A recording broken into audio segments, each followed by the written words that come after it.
समाचारों में आपका हार्दिक स्वागत है। आज 10 बड़ी खबरें कवर करूंगा। हाँ जी दोस्तों, 10 बड़ी खबरों में सबसे पहले खुशखबरी, भारत का चौथा नंबर 2 जगह और दूसरा नंबर 1 जगह। आखिर बात करूंगा अर्थव्यवस्था की, बात करूंगा ग्लोबल फायर पावर की और बात करूंगा आपकी जनसंख्या की। आज भारत का दबदबा विश्व में कहां है, इस खबर को दूंगा। और दोस्तों, पाक गोलीबारी में सेना के जवान शहीद। हाँ जी दोस्तों, बड़ा नुकसान हुआ है भारत को, यानी गन एरिया में आकर के गोला गिरता है। और दोस्तों, मैं आपके सामने रखना चाहता हूं सबसे बड़ी बात, कॉमन फिटमेंट फैक्टर की मांग।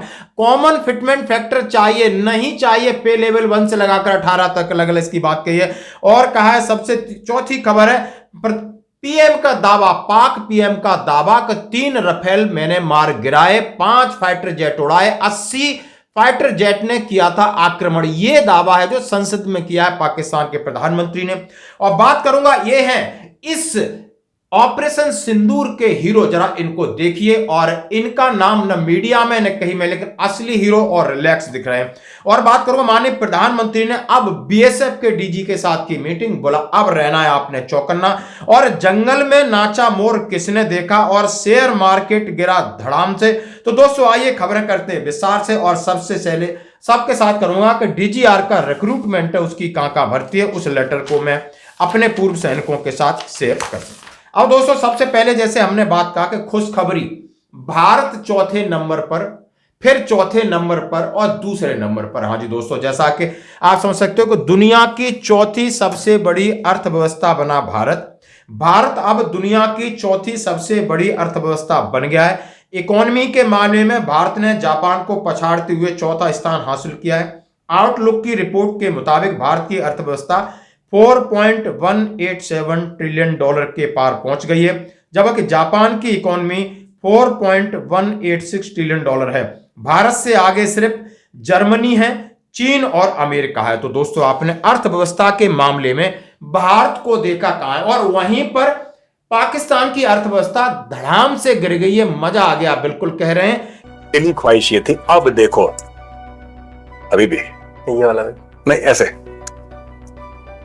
आज बड़े दिनों के बाद भाई आज हम उसको I am so happy today यार, मजा आ गया।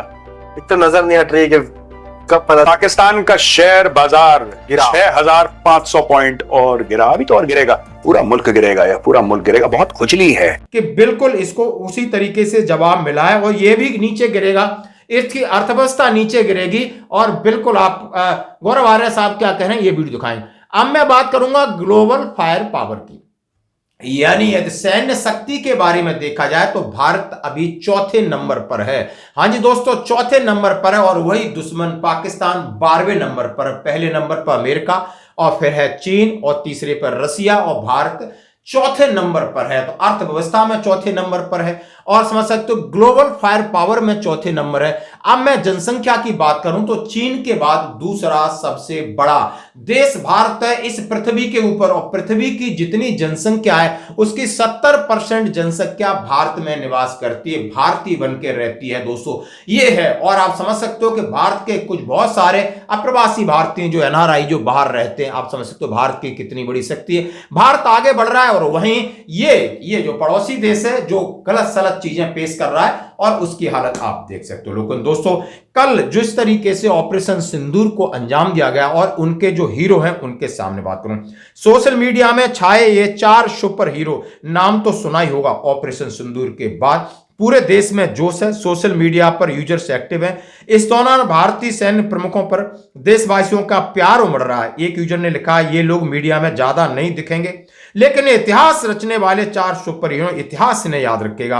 कैप्शन में CDS Anil Chauhan, army chief Upendra Dwivedi, air chief marshal AP Singh, naval chief admiral Dinesh Tripathi की तस्वीरें लगाई गई हैं। और वहीं जीडी बख्शी साहब कर रहे हैं, बोला ये चेहरे भले मीडिया में ना हो, ये चेहरे ज्यादा उत्साह नहीं कर रहे हैं, जिस तरह मीडिया ज्यादा चिल्ला रहा है इस तरह ये शांत है, लेकिन रिलैक्स दिख रहे हैं। रिलैक्स वाली आप फोटो देख सकते हो। और उसके साथ मैं दूसरी बात करूंगा कि सबसे बड़ी बात है कि हाँ जी दोस्तों, जैसे आपने कल प्रेस ब्रीफिंग में देखा होगा, हमारी एक विंग कमांडर और सेना की कर्नल जो सिग्नल कोर्स हैं जाकर के ऑपरेशन सिंदूर के बारे में बताया। और समझ सकते हो सोफिया कुरैशी जी, और ये 4 पीढ़ी से इनका परिवार फौज में, उनके पिताजी ने अपना एक वीडियो जारी किया कि हमें फक्र, आप समझ सकते हो तो उनके परदादा, दादा, पिताजी, खुद, हस्बैंड सब फौज में, यानी पूरा परिवार फौज में। और इनका जो पिछड़ा आप थोड़ा सा बैक ट्रैक देखोगे तो सबसे उन्होंने बहुत सारे अनूठे काम किए भारतीय सेना के लिए, हम उन्हें बधाई देते हैं। और उस पिताजी आज इतना खुश है तो होना ही चाहिए। हमारा सभी भारतीयों का गर्व से सीना चौड़ा है कि हमारी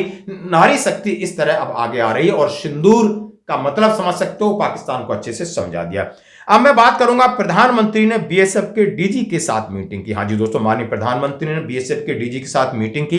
प्रधानमंत्री आवास पर प्रधानमंत्री मोदी जी ने बीएसएफ के डीजी दलजीत चौधरी के साथ मीटिंग की। यह मीटिंग करीब 1 घंटे तक चली। उन्हें काफी हिदायतें दी गई, जिसमें बीएसएफ के डीजी दलजीत सिंह ने माननीय प्रधानमंत्री मोदी को बॉर्डर की मौजूदा हालातों की जानकारी दी। पाकिस्तान पर भारत की एयर स्ट्राइक के बाद पाकिस्तान सेना और एलओसी के सटे गांव पर लगातार फायरिंग कर रहा है। इसमें 10 लोगों की मौत हो गई है।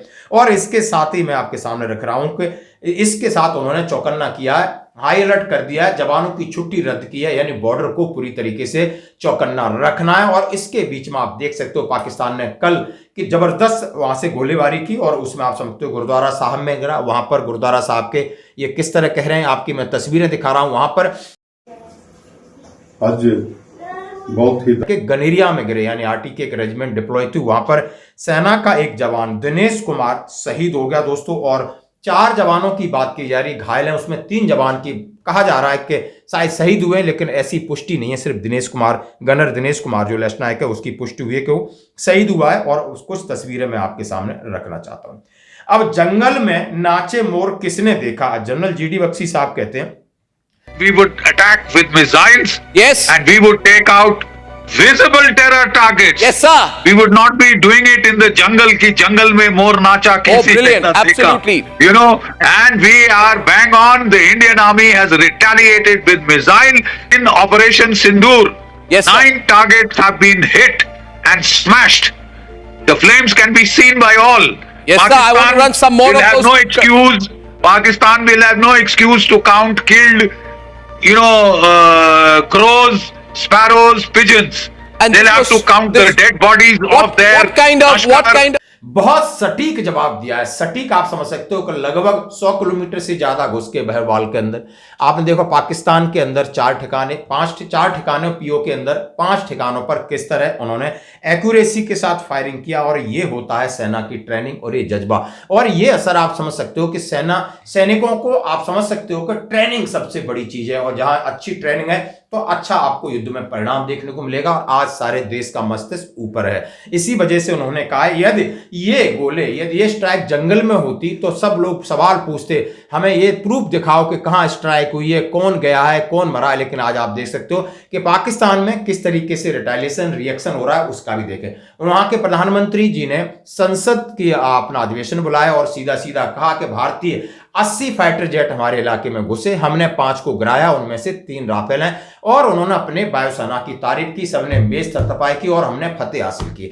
अब ये उनका स्टेटमेंट है, जब उनको ये नहीं दिखाई दे रहा। उन्होंने कहा है 25 से 26 हमारी कैजुअल्टी हुई, लेकिन आप देख सकते हो कि सैकड़ों कैजुअल्टी हुई, सैकड़ों तबाही हुई। आज मीडिया के युग में कोई किसी से कुछ छिपा नहीं सकता, लेकिन ये नापाक पाकिस्तान का बूट पॉलिश प्रधानमंत्री इस तरह की बातें कर रहा है कि राफेल गिराए, जबकि ये टोटल बकवास है। इसका एक कोई नहीं। जिस तरीके से कहा है कि पाकिस्तान ने भारत के 3 राफेल मार गिराए, शहबाज का दावा।